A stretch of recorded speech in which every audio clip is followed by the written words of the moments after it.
Today is August 24th, 2015. I'm Joe McMaster, and as part of the MIT Infinite History Project, we're talking with Richard C. Rossi. Mr. Rossi is the city manager of Cambridge, Massachusetts. He was born and raised in Cambridge and graduated from the Cambridge Public Schools.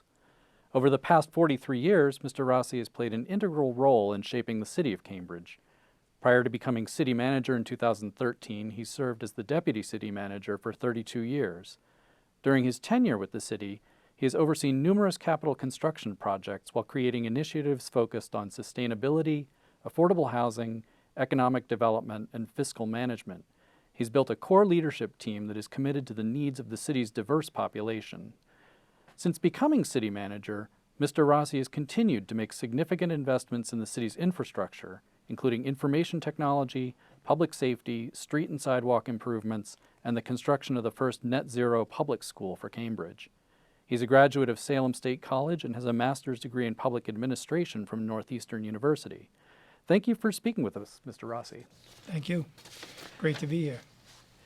So, I guess the first question that I was curious about is what does the city manager do for Cambridge? Well, as city manager, I'm responsible for the day-to-day operations of the entire city government.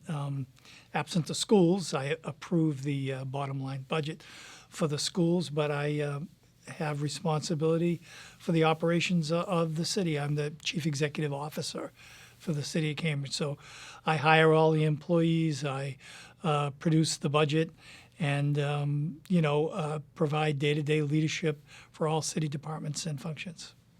Wow, great. And so Cambridge has a kind of unusual, well, maybe it's not unusual, that's the wrong word, but Cambridge has a form of government that is different than some places anyway. Maybe you could describe that. Yeah, I don't think you find many cities that have a city manager form of government, so it's a strong city manager. And the city council, elected every 2 years, chooses amongst themselves who will be mayor. And the mayor also chairs the school committee, but is the city manager who has the chief executive authority in the city. Right. So yeah, it's sort of a different setup. Different model, yeah. Many places anyway. So tell me about growing up. Where did you grow up? So I grew up in the eastern part of the city, primarily around Elm Street and Berkshire Street. And Berkshire Street, very close to MIT, and was able to really enjoy, I would say, a great growing up. Went to the Wellington Grammar School, which is no longer there, which has now been replaced by an affordable housing development. Left the Wellington School and went to Cambridge High and Latin School.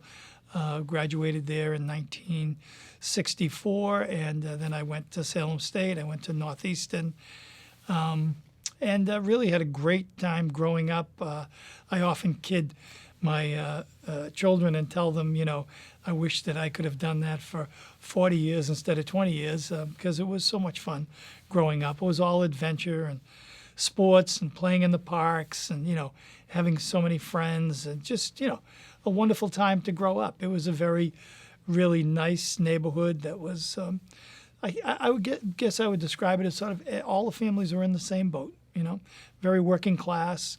My father worked for the Hyde Shoe Company, which was on Columbia Street, and he used to walk back and forth to work. My mother, who actually passed away when I was really young, I was only 11 years old, but she was a pretty unique person because she would, she worked a little bit when I was young in downtown Boston. She was a seamstress, and she worked in the garment industry, and she was so good at it that they would actually deliver piece goods to our house, and she would do like nighttime sewing and things like that. So, we had a wonderful sort of life growing up. My mother was an immigrant.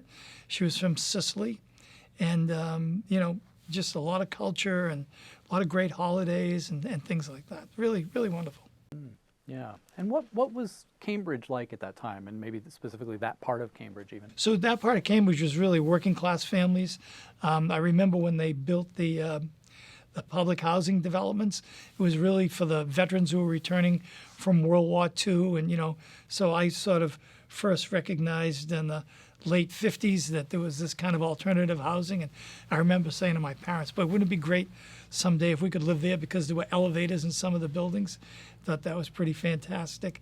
But, you know, working class parents, some police officers, firefighters, a lot of factory workers. Cambridge, particularly this area in Kendall Square, had a really large number of factories. So I think Cambridge provided work opportunities for a lot of the area residents, which was a good thing. Yeah, yeah. So it's probably changed a lot. Oh yeah. How do you, you know, maybe you can give us your perspective So on that. I think, you know, in the 60s, I can remember a lot of these factories that had shifts that went 24 hours a day. You know, they had 3 shifts of workers. There was a soap factory. There were chemical factories. There was a rubber plant. You know, so all of that, really a lot of people working all the time. The streets like Cambridge Street, the main thoroughfare in East Cambridge, there were bakeries, pharmacies, meat markets, fruit markets, grocery stores. So, you know, you weren't concerned with like driving to a big, large supermarket. You essentially walked down to Cambridge Street, did all your shopping there. And if you needed bigger items like furniture or clothing or whatever, you usually went up to Central Square in Cambridge. And that was, you know, that was pretty much a self-contained kind of community. You know, you felt like, boy, everything I need is right here. Great proximity to Boston. Even as kids, we would walk to the Boston Garden to see the Celtics play. We would walk to Fenway Park. You know, it was quite enjoyable. And a lot of time spent in public playgrounds and parks. And just, you know, a lot of it was all about fun. And I mean, and then watching all that change, I think when the factories began to close down and sell off their properties, et cetera, there was this period where it seemed like there was a big lull and nothing was happening. And, you know, one of the things I remember was a lot of vacant buildings and lots, but yet 3 or 4 nighttime diners and, you know, sandwich shops, et cetera, still being very vibrant because MIT itself, I think, was a major employer in those days. And in fact, my wife-to-be at that time, her first job out of high school was at MIT. She worked in alumni relations when she first graduated high school. So, Oh, that's nice. That's neat. What was your memory, or do you have any particular memories of MIT as a kid growing Yep. up?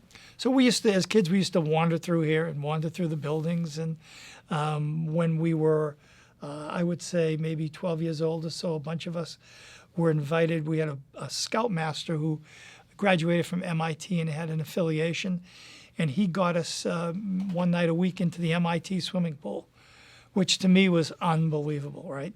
So, you know, I just saw this swimming pool back then in the late 50s, and I couldn't believe that, you know, kids like us would have the opportunity to go to a building like that.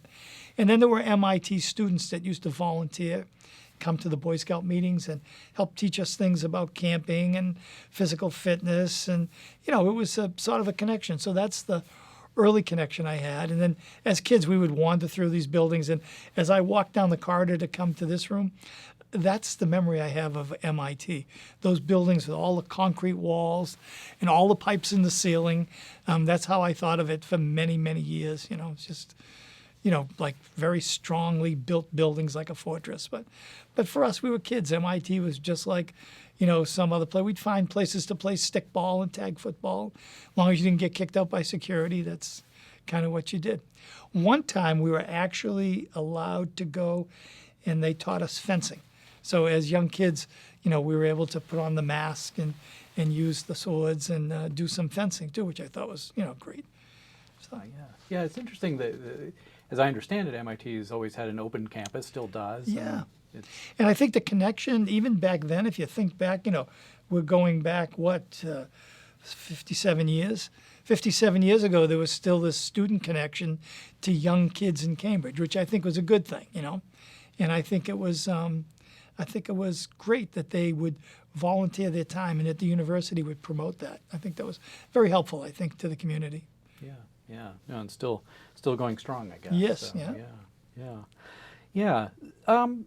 So how did you begin your career as in the city administration? Sure.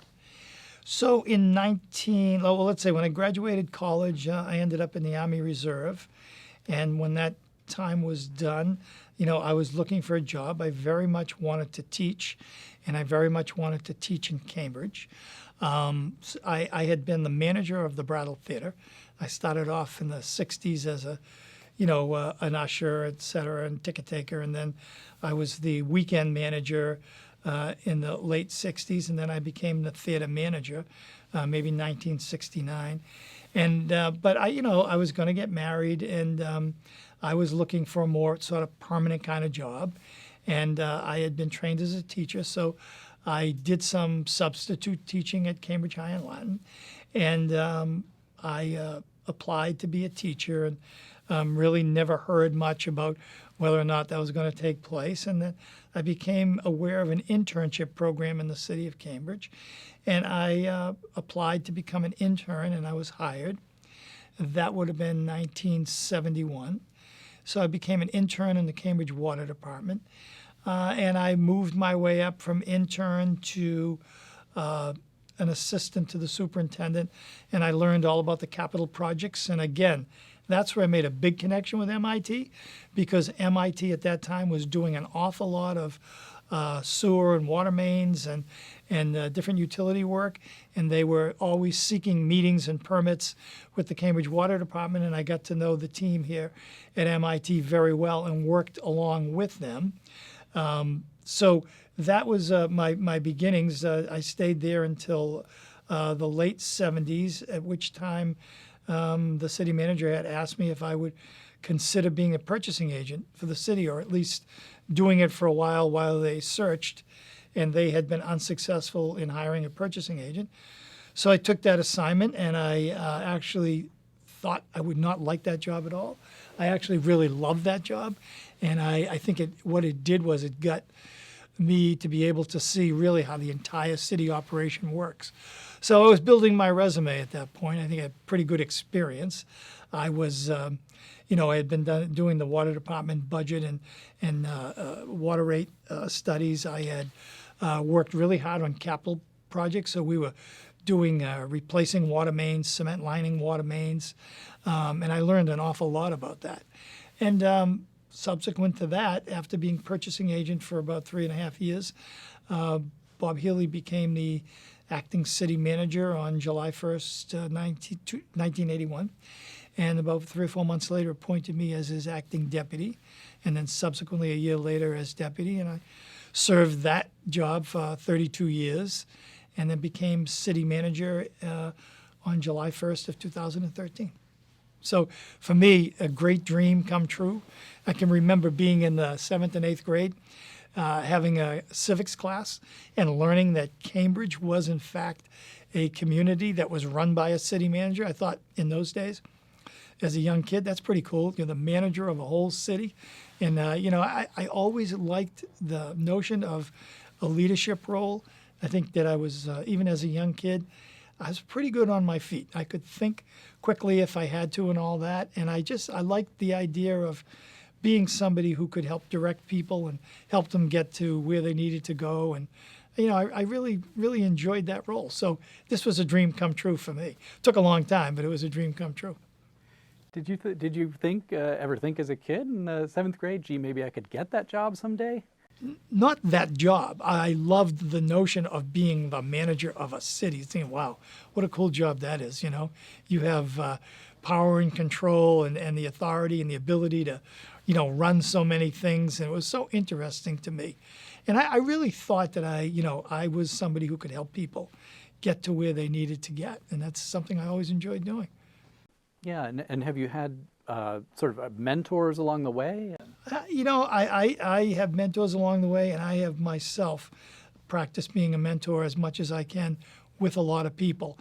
And that's a part of the job that I enjoy tremendously.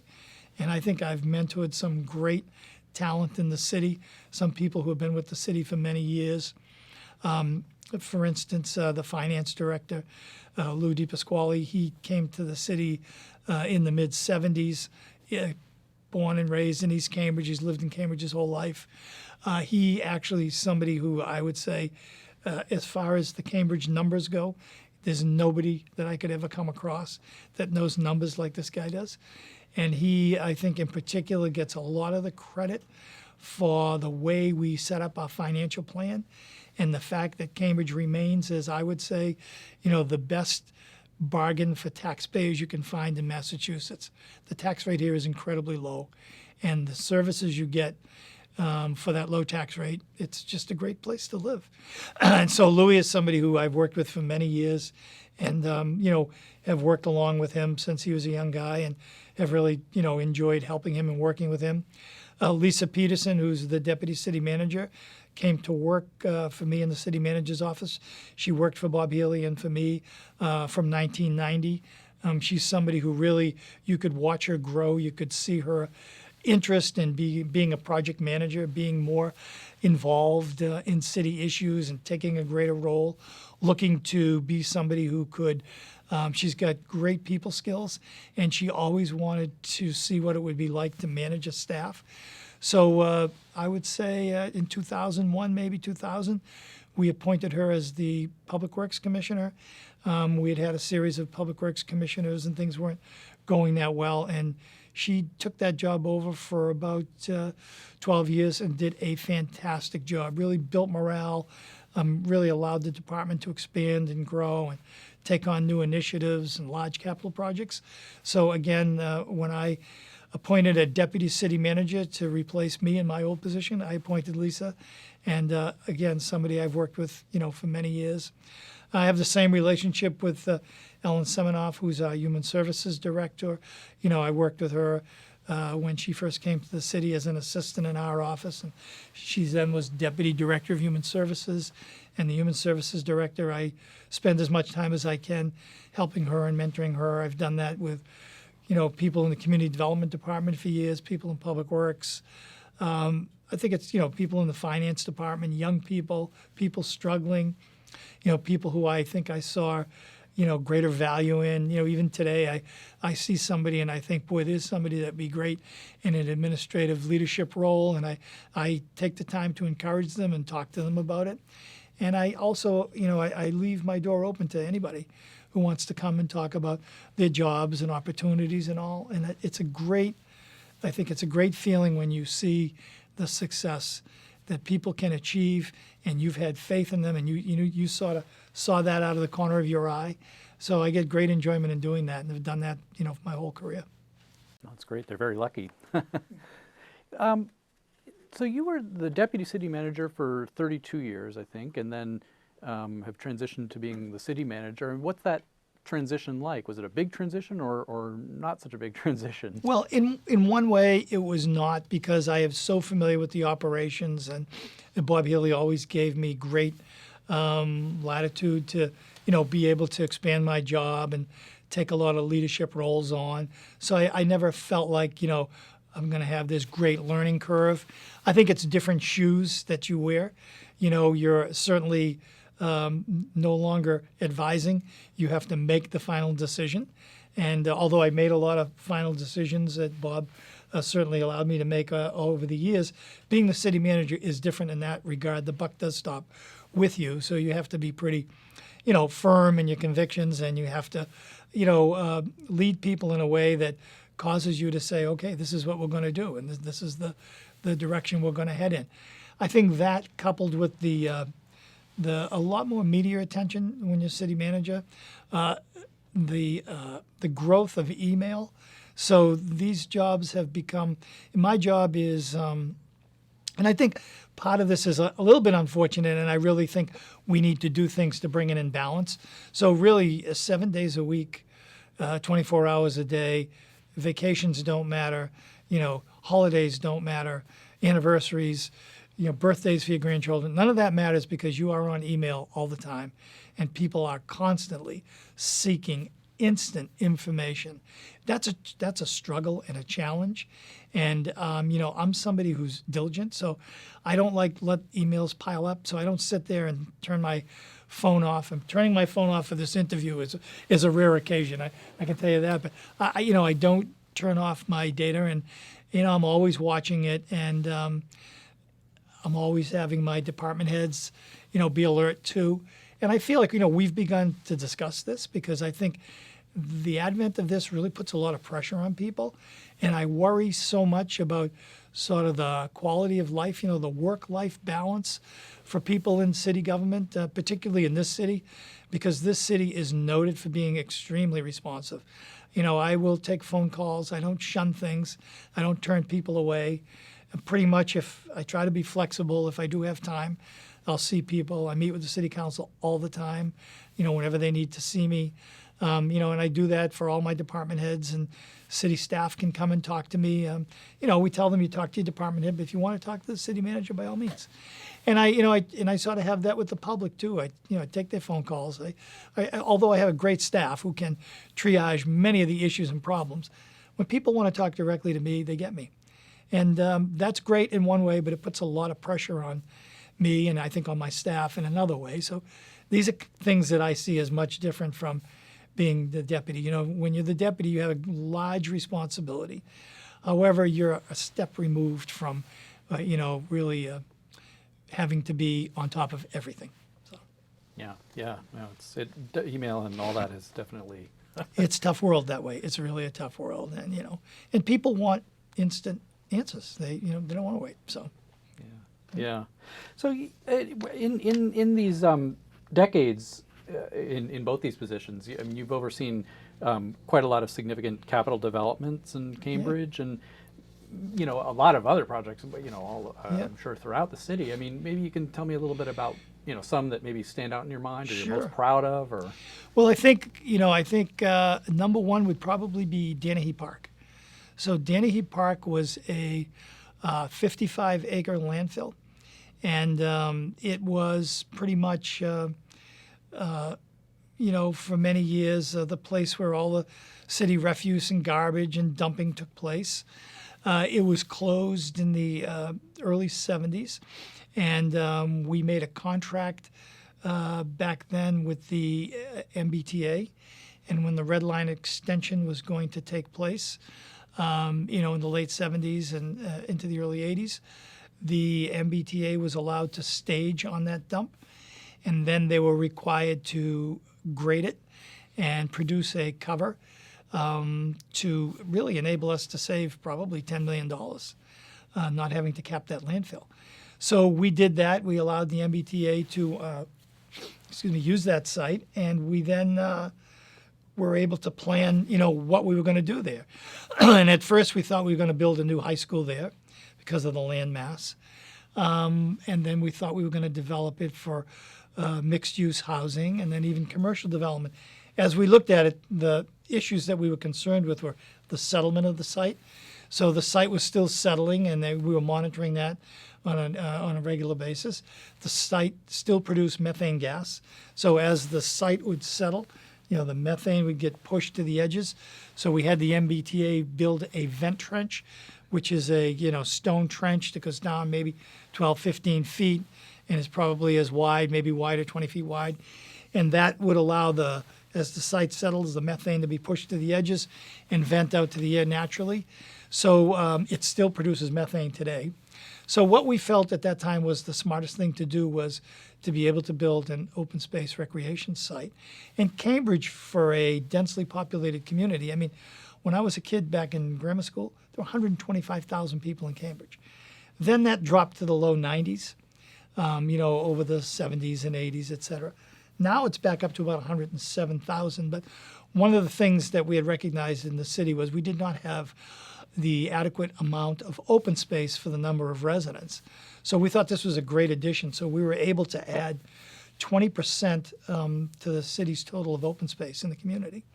And we did a several-year study of the neighborhoods and talked to people and all the schools, the Little League, softball leagues, baseball, tag football, all that stuff. And we were able to determine the needs, and there really was a need for soccer fields and softball fields and just casual recreation. So we built a site that's 50% active and 50% passive.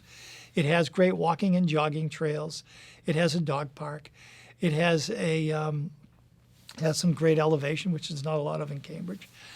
So it's great for kite flying and sledding in the winter. Some great hills there. And plenty of space, and we worked with the DEP, and we had them approve our closing of the landfill and the reconstruction of the project. One of the downsides is that we had to agree to handle all the runoff internally and then let it, seep out into the system slowly. So there were some wet spots, et cetera. But over the years, we were able to deal with that, and we actually installed a couple of turf fields, the first turf fields in Cambridge. But still, we have a beautiful 55-acre site that has just about everything that residents could want. And that's probably my greatest achievement, being able to lead that project and manage that through all the years. And to be able to do it without it costing the taxpayers a dime, I think was great. So we got a $2 million grant from the state. We had about a $4 million contract with the T. We got a capping grant of about $500,000. So I think we had $6.5 to $7 million to build that project out, and we did it for less than that and still put money into maintenance, et cetera. So really a great project. I think we then embarked upon many years, and I was the project manager for the new library, which took forever. It was an intense community process. I think back then, as I reflect, City Manager Bob Haley had the right idea, which was we need to expand it on the site that it sits on. There were some in the community, particularly in that neighborhood, who fought that notion. It took a long time to bring the city council around. They finally came around, and in 2009, we opened up the new library, and it is just a gem. And it received, I think, 13 awards across the country, some very prestigious awards on design. And it just, every time I go by there, the number of people using that library is a great community asset. So that, I think, again, we were able to preserve the historic building and then add a beautiful addition to that. William Ron Associates were the architects. Great project, and it's paid off because of the number of people who use it and go there every single day. I think the next things would be, the building a new police station. Again, something that was talked about for years. The police station was in horrible condition. We built a new police station, found a building, bought it, remodeled it, and built it down in East Cambridge on 6th Street. What I'm really proud about with that building is that you walk in there today, and it's been the new police station now, I would say probably for about 7 years or so. But you walk in there today, it is as clean as it was the day we opened it. So I really, my hat goes off to the commissioner and his staff for, I think, doing a great job. But it's a wonderful state-of-the-art facility. We rebuilt the War Memorial, which is the city's center for recreation, brand new pool, and it rivals what you would find at a major university. And again, really great building. And I remember as a kid going there, in the mid 50s, thinking like, wow, what a building this is, right? This is amazing. But then over the years, it had really shown its wear. It deteriorated, and it was really in need of a major fix-up, which we did. We rebuilt the high school. And that was a major project that was, pretty close to, it's about $112 million. So we had this unprecedented time where we rebuilt the War Memorial, the high school, the main library, the police station. We built a new West Cambridge Youth Center. And, those 5 projects were, probably in excess of $250 million. And we did that at a time when most people's taxes remained very stable. So, I think it's like 72% of the people in this city over the last 5 years have seen their tax bill be stable, go down, or go up no more than $100 in residential taxes. I think that's pretty good achievement when you add on all that, construction, new construction. And we're continuing that with public schools. We've rebuilt several public schools, and we're just completing now the the Martin Luther King School on Putnam Ave, and that's our first crack at a net zero school.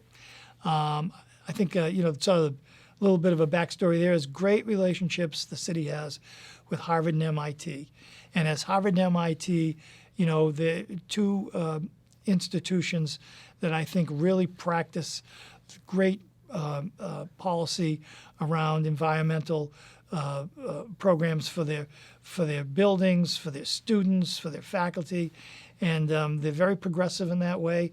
And we've learned a lot from them, and they share with us, and we share with them. So we're able to talk to them and try out a lot of these ideas, and get great help from them. So I think that relationship has proven to be so beneficial for us as a community. I don't think many communities are as lucky as we are to have two major institutions which are so forward-thinking as MIT and as Harvard.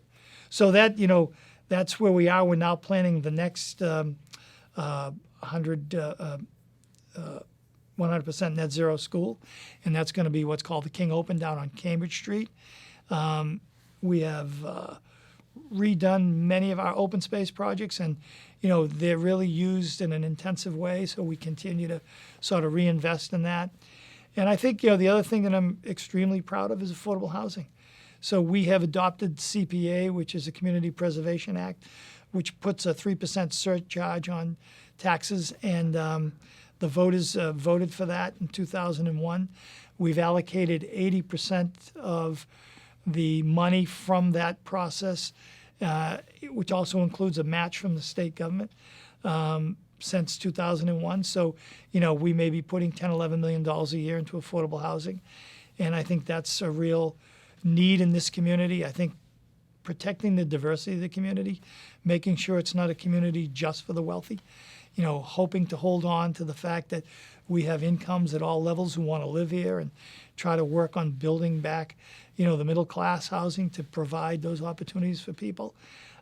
So I chaired that committee for many years until I became city manager, and I was very proud of the fact that I was always able to lead the charge for what I considered to be the right thing to do and follow city council policy, which was 80% for affordable housing. So, as a kid growing up, we lived in a rent control house, so we were part of that. I had family who lived in public housing, and I just value affordable housing, and I think that anybody who wants to live in a community like this should be allowed to do it.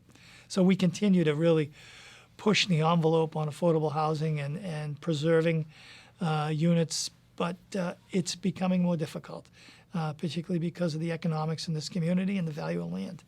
So it's something that I really enjoy working on, and we all put a lot of effort into. Sounds like we're just scratching the surface here, too. Yeah.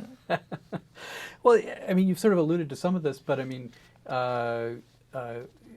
Cambridge is remarkable fiscally, for and has been, I guess, for a very long time. I'm sort of wondering what's the secret to that, but also what, or it's probably no secret even, but what are the ingredients to that, and where does MIT fit into that? Well, so the ingredients to that are, we back in the early 90s became a AAA rated community. So we really listened. My first experience with the bond market was in the early 80s. Bob Healy and I and some staff went down to New York and met with Moody's and S&P. And our bond rating had been suspended, so we had no bond rating. We were in a free cash deficit, which means the, sort of your rainy day fund, that was gone, and we were actually in a deficit, which was concerning. And things weren't looking, too rosy. We were not doing capital improvements. These are all the things that rating agencies look at. And we really listened long and hard to what they had to say. They told us they were concerned about our operation of a community hospital and nursing home, and that we needed to figure out a way to not let that be running away with tax dollars. So we studied that, and it took a while, but eventually we were able to have legislation passed which set up a separate authority, and then we contracted with the Cambridge Health Alliance, and were able to set a annual $6 million contract, which really put a cap on that. So that was one thing the rating agencies thought was great. We went through revaluation, which we had not done in many, many years, and that was the law, 100% revaluation. And I think we, put together a pretty strong team to get that done. We were able to pass a 1-year reprieve on cutting $12.5 million. So we took a vote. The community supported it by 2/3 vote. 66.6% voted in favor of the override. And that's all we needed, I think, to get ourselves out of the hole. So we did that. We passed revaluation, and we really started to pay attention to managing our finances. So a lot of effort went into not only analyzing the expenditure side of the ledger, but really looking at the revenue side. So any way we could to expand our revenue, to really push for good collections. And it was remarkable. I think people really responded well. The finance people took it really seriously.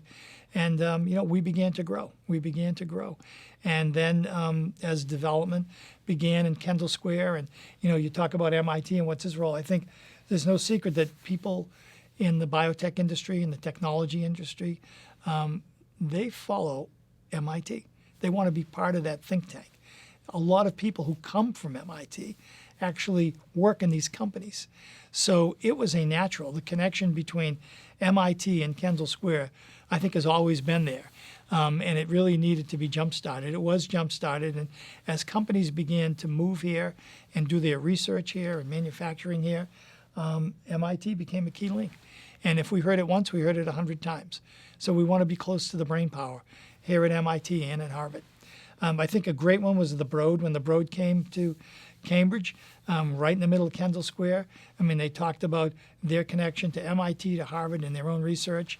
And I think that was a great one. We used to take the people from Moody's and Standard & Poor, and then after that, Fitch. We used to invite them to come to Cambridge and take them on a tour and show them development sites and say, this is just an empty lot today. 2 years from now, there'll be 700 jobs on this site. And I think one of the unique things about Cambridge, and it's sort of my life here in the government and our administration, was that there weren't many governments that had the longevity that we have. So if you brought somebody here in 1983 and showed them vacant land, and then brought them back 7 or 8 years later and said, look at all the development, you could actually say, this is what we told you was going to happen. And, we worked really a lot with MIT on rezoning of the Simplex site, and that brought Forest Cities here. And then, at the same time, Kendall Square started to boom. So there's been great connections. And even to this day, these startup companies will tell you that, we're 3 guys that graduated from MIT. There's a woman here who was a scientist that people were looking at in 6 or 7 different offices, and she took one here in Kendall Square. And, these companies really blossom. And, Biogen and Takeda and all the companies that are in this area are just, it's absolutely amazing. I mean, an old candy factory like Necco can be, reborn into a great research institution, and it's just, it's marvelous. So it's been quite a story, and MIT's been right there. Yeah, and I imagine having so many, major universities. I mean, Harvard, MIT, and then there are many other educational institutions in Cambridge. Does that create sort of, I imagine there are challenges as well as benefits, but Sure. maybe you can talk about that a little. Yeah, I think there's always challenges and tensions that develop, right? Tensions between neighborhood groups and residents and the growth of universities. I think way back when I first started with the city, there was this real strong pressure about housing and the fact that the universities hadn't done enough to house their own students, and therefore the students had really impacted the housing market. I think that was true. There was no myth there. It took a long while, but I think the universities eventually began to tackle their housing needs. And although they're still going to do more today, I think that pressure is less. I think it'll never stop. We need to keep sort of the heat on the universities to do work around housing, and I think the new plans that you see around MIT's growth it will include some student housing. It will also include some housing, community housing that will have components of affordability added to it, and it'll have some market rate units. So I think, that's really a good thing. But I think it's something you can't lay off of. You got to stay on. And I think the community has always fought expansion and growth. And I think what we have worked hard on is mitigating factors to be able to show, and affordable housing, obviously one, but providing community open space, providing meaningful retail. So these are things I think in the newest MIT proposal that's going to happen down on the campus area down on Main Street. I think that those are some of the hallmarks. So although there'll be great expansion and growth for the university, there will be housing provided for the community. And there will be amenities in terms of streetscape and sidewalks, and there'll be public open space, which will be available to the public just as if, they were part of the MIT community. And there will also be public art, and there'll be meaningful retail. And I think that those are the key things. That's what people want to see. So it's fine that you have your universities and all its business that goes along with it. But, if you can just keep that up a little bit higher and let the community feel like they still have, open access to the community. I think residents never want to feel like they're walled off. And I think, over the years, I think MIT gets that. And I think that these plans they have now really are a response to that. So, I see this as an upswing. I think they've learned how to deal with community groups more effectively. They engage them more effectively. I think that the work that the MIT government community relations people do today. Sarah's a great spokesperson and leader for MIT. She gets it. She understands the plight of the city. So it isn't a one-way conversation, which I think is really valuable. So for us in the city, when we try and translate what the community needs are and how the community feels impacted or affected and what the community is asking for. It's nice to have somebody on the other side that helps to translate that back to MIT. And I think the planning people, Steve Marsh and his team, amazing, really willing to listen. And, these are high stakes games. There's a lot involved here. These are huge, huge investments. So, in that sense, I think in 40 some years, it's come a long way. Conversations are much different today. MIT realizing that, it's more than just their needs, right? It's an entire community's needs. And I think if you say to me, so what's the biggest change you've seen sort of in the MIT-city relationship? I think it's that. I think one of the key things was back in the 90s when MIT purchased Tech Square, city's eyes opened up. And I remember myself, I'm sort of like somebody who always trusted and believed that MIT was always trying to do the right thing. I had some real questions, and the city manager did, and city councilors. If MIT can buy Tech Square, they could alter the tax base here like nothing. What if they just buy that and that ends up going, to university nonprofit use, and we lose that tax base? So there was a lot of concern, which caused us, the city manager at that time, I think, did a brilliant job of negotiating a new pilot agreement with MIT. And it's a 40-year agreement. It's like 4 10-year agreements. And the base payment is around $2.1 million, and it has 2.5% escalators. But the key provision is it has a revenue protection formula in it, so that if things get removed from the tax roll, other things have to go on, sort of to keep the tax base level. And I think MIT's agreeing to that really allowed the city to feel a great deal of comfort, realizing that MIT had a heart for the city too, not just for its own needs. And I think that was a major breakthrough, and I think that was brilliant on the city side and on the side of MIT to come to that agreement.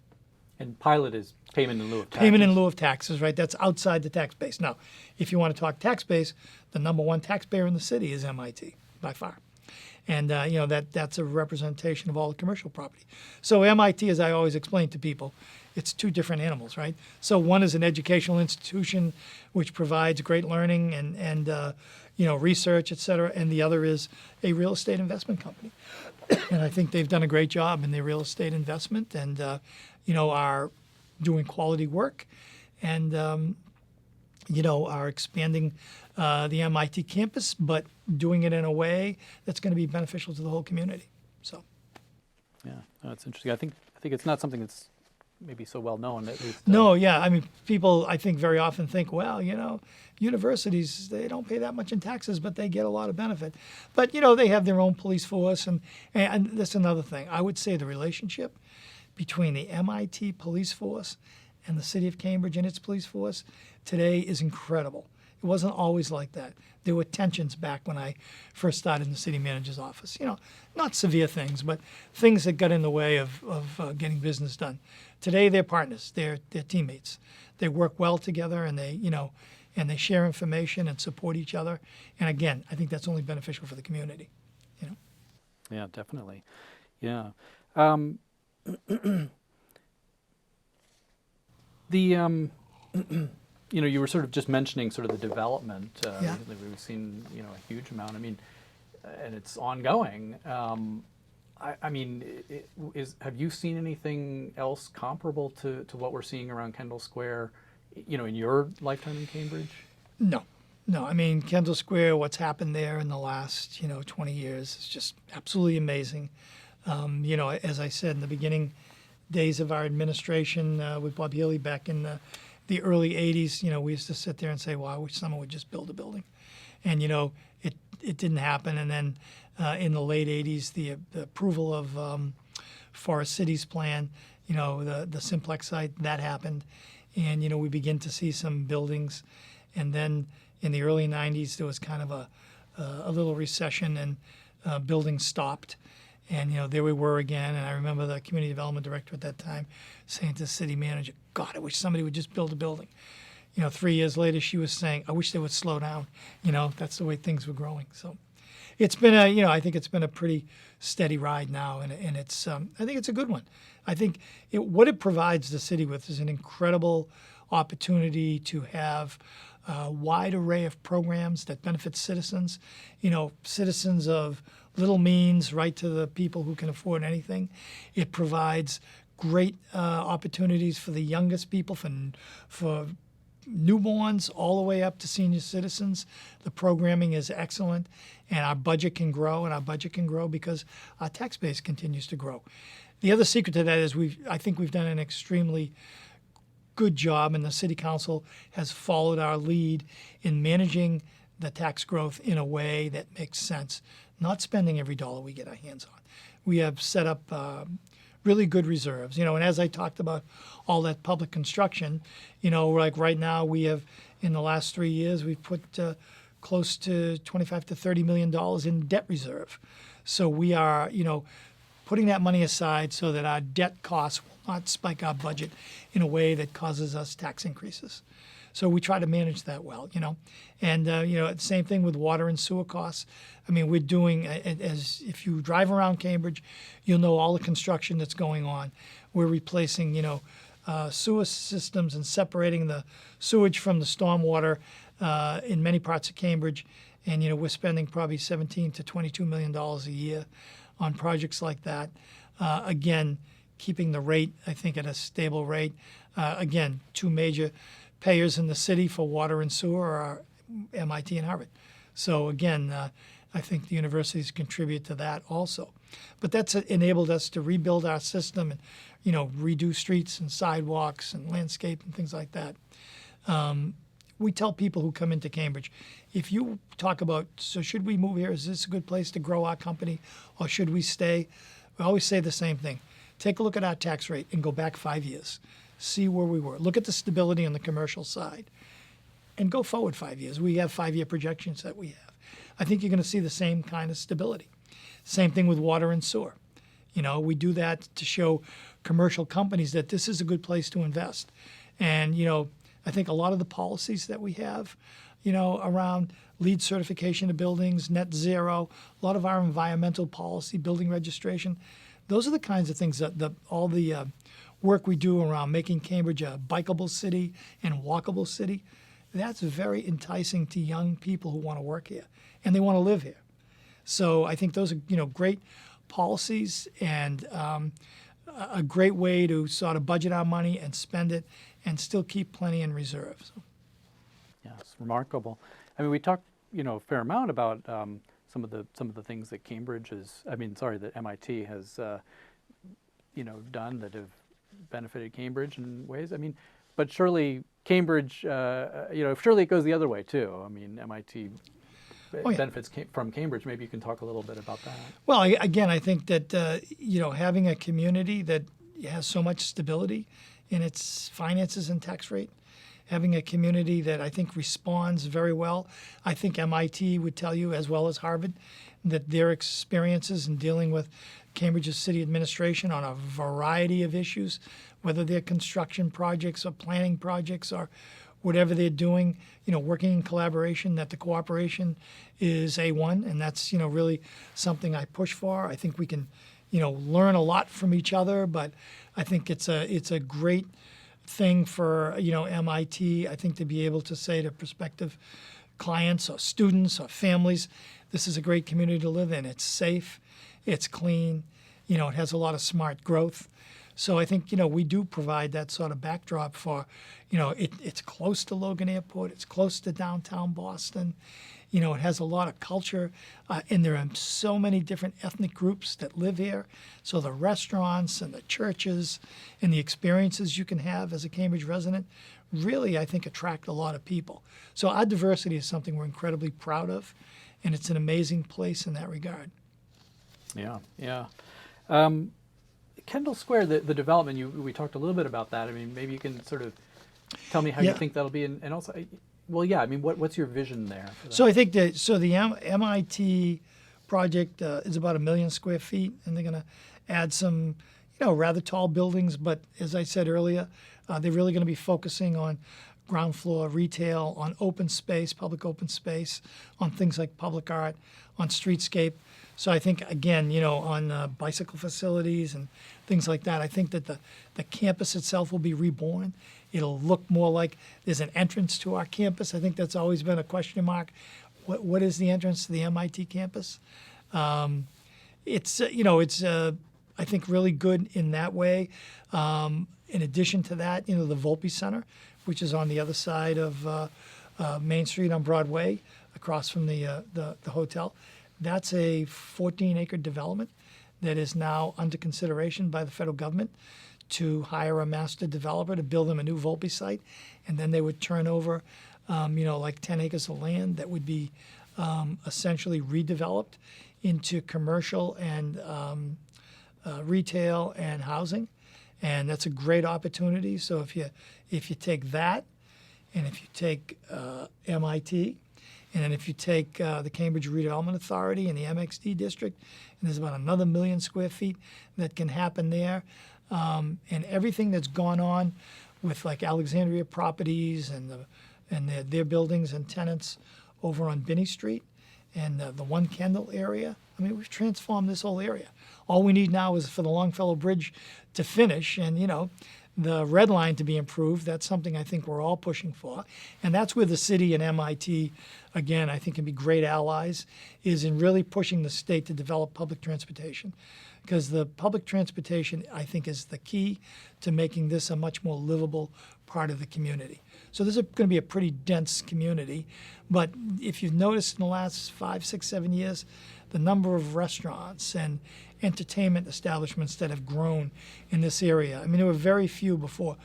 Kendall Square now has a little bit of nightlife, and it's good.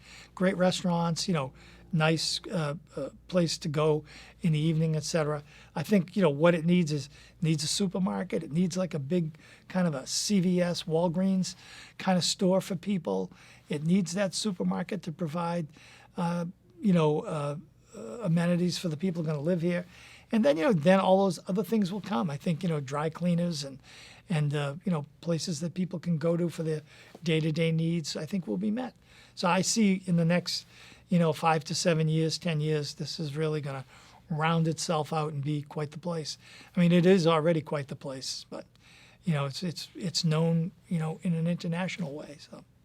Yeah. So how do you, as city manager, balance kind of all of that, which is this boom, and bringing in all kinds of restaurants or whatever else it might, with with the needs that you talked about for affordable housing and people that want to live here but aren't necessarily part of all of that economy. So I think the key to that is our planning staff. We're going to begin now. We've just awarded a contract for a citywide planning effort that will go on for 3 years. And it's really going to be a comprehensive planning exercise. But in terms of Kendall Square area, I mean, I think our city planners have done a good job interpreting the needs of the community and, putting that up on the table for developers and MIT, not just MIT, but all the development world here, to be able to respond to. So, they don't go into a project without thinking about, what's your commitment to affordable housing? What's your commitment to housing in general? How do you think about open space? How do you think about retail? How do you think about the effect on the neighbors? And I think that's an important thing. So we've encouraged development groups, and they've taken it up, like, for instance, to go and meet with the East Cambridge planning team and to talk to them. They had what's called the K2 process, which was a wide-scale planning process that involved a lot of players in this whole area, residents, business people, developers, MIT, all sat at the table to talk about zoning and planning issues as it relates to Kendall Square. So I think that's the way you keep the balance. I think the City Council has done a great job with mitigation. MIT's commitment to mitigation, I think, is in excess of $14 million for this last project that they, were approved for. So I think, all that plays into having what I would call, a balanced approach to development and quality of life for residents. Very important things that we need to think about at all times. And so what's important there, I think, is getting the right people to the table, too. So there are many voices in Cambridge, and I think you have to make sure that you're getting a whisper from everybody, not just certain groups. And that, that's always a challenge, but that's something we strive for. And there are a lot of ways now today that you can do that through modern technology, and we hope to employ a lot of that in our planning efforts. But it's that's constant work. That's something you have to keep, in the forefront at all times. Right. More emails, it sounds like, too. Yeah, that's exactly right. More email. Yeah. MIT, is as you know, and that's partly the impetus for this interview, is marking 100 years in Cambridge in 2016. And I'm sort of wondering, if you have any sort of reflections on that, on what 100 years in Cambridge, means, and. I think it's so important. I mean, Cambridge is Cambridge in good part because of institutions like MIT and Harvard. And 100 years of MIT, I think, obviously, look at Kendall Square. I mean, Kendall Square has grown because of the MIT connection and influence. It has grown in a big way. It's provided jobs. It's provided great financial resources to the community. It's provided quality construction. It's now addressing, issues that are at the heart of a lot of neighborhood concerns. So I think, it's provided educational opportunities for people all around the world, as well as many Cambridge residents. It's a center of research. It's a center of ideas. So, MIT, Cambridge wouldn't be Cambridge, without an MIT. And that, that's, I'm not saying that in any way other than to say I think that's the truth, that we are lucky as a community to have MIT, and I think MIT is lucky as an institution to be situated in a city like Cambridge that thinks about, the management of its city and the welfare of its residents in a way that will challenge the university, right? So I think hand in hand, it's been a great partnership. It always hasn't. It has not always been that way, but I think through trial and error and bad things that occurred, whatever you want to say, I mean, it's developed into something that I think is really a model. And I think I feel great about the cooperation and in the way that MIT interacts with the city. And I think the way that they've grown to interact with its residents, I think, has been remarkable. So I think they feed off each other, but I really say, boy, what a great thing to think that 100 years ago somebody said, hey, let's build this institution right here. It's benefited this community in so many ways. Yeah, I wonder what they'll say 100 years from now. Yeah. Well, I mean, I think 100 years from now, it'll still be going. I mean, how can you look at 100 years and say, here's what's going to happen? I mean, I just think that, as an institution, MIT, they plan for 100 years. I mean, that's one thing I always noticed in the city was, we make decisions like for 5 years and 10 years, and what do we think about? But, MIT is buying a piece of land thinking like, okay, that's a 100-year decision. We can do something with the land now and let it be what it needs to be for 50 to 75 years, and then maybe things will change. Yeah, the long view, for sure. Yeah. What, just sort of broadly speaking, What are sort of your goals for city manager for the next few years? Well, I'd like to see the affordable housing program, really get stronger.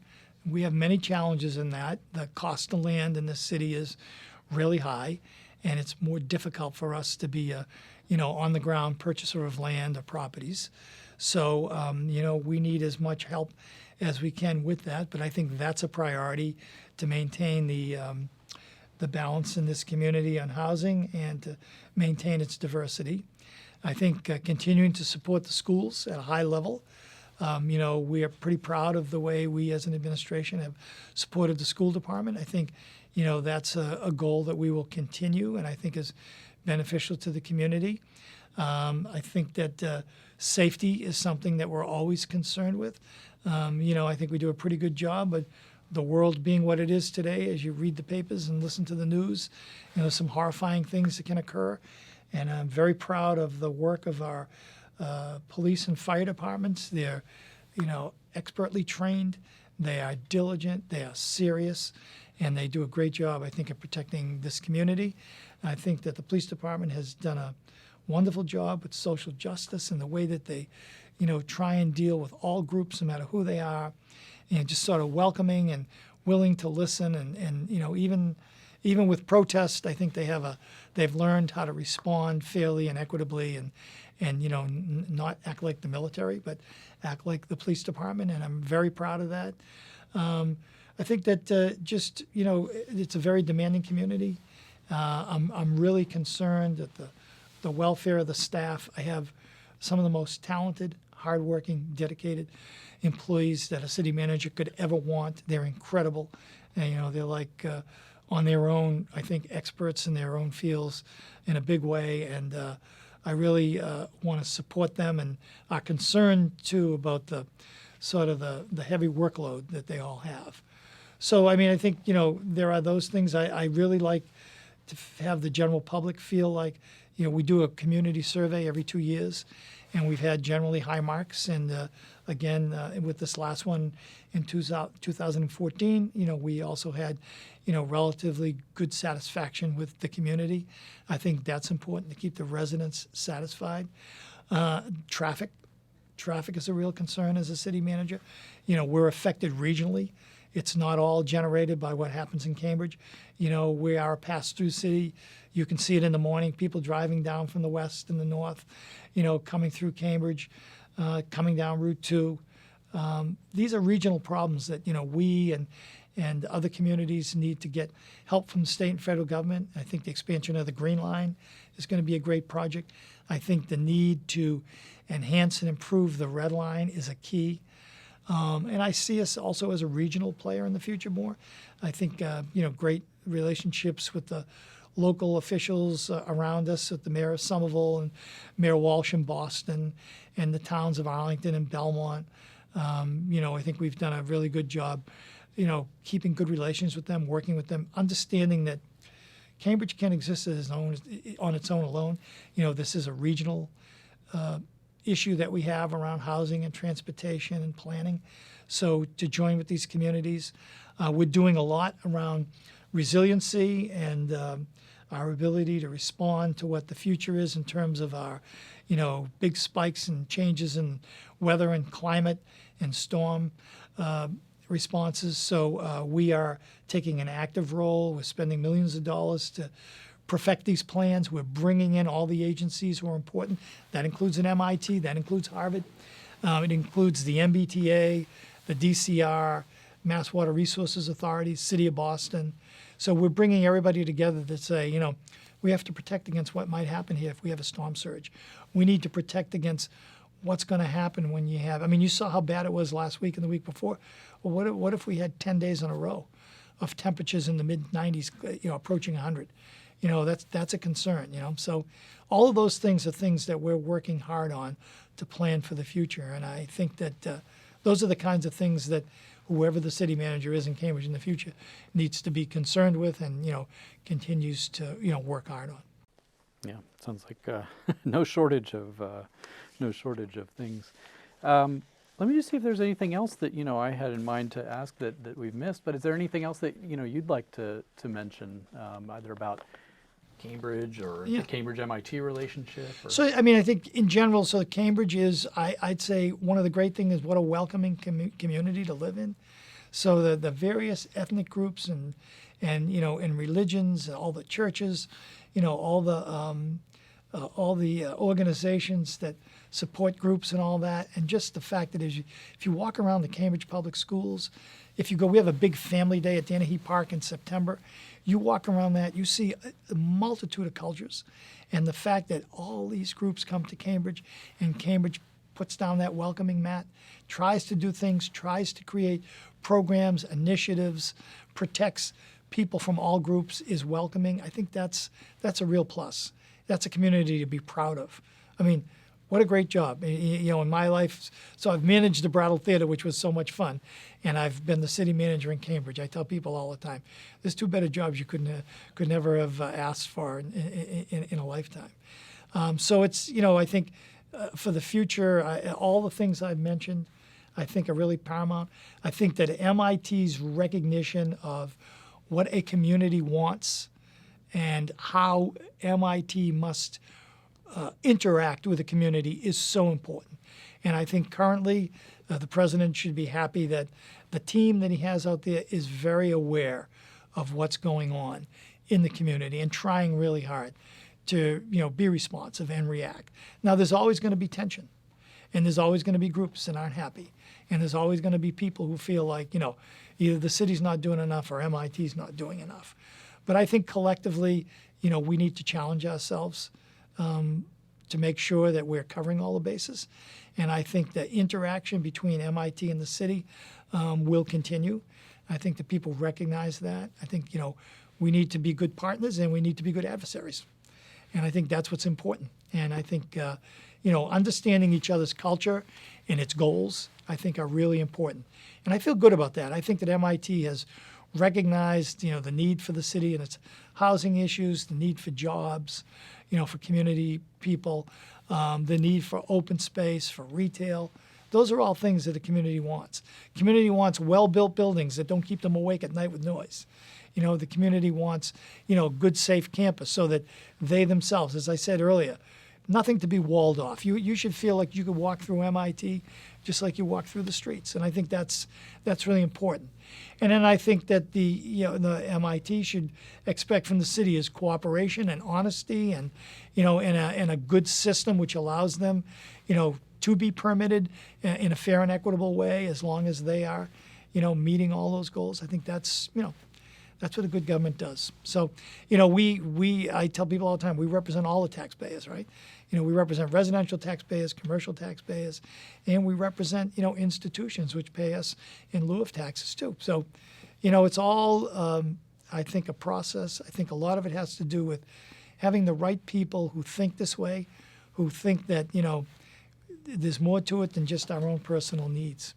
I mean, all benefits the residents who live here, and it's what makes people all over the world look at, someone said to me last week, hottest real estate market in the country is Kendall Square and Cambridge.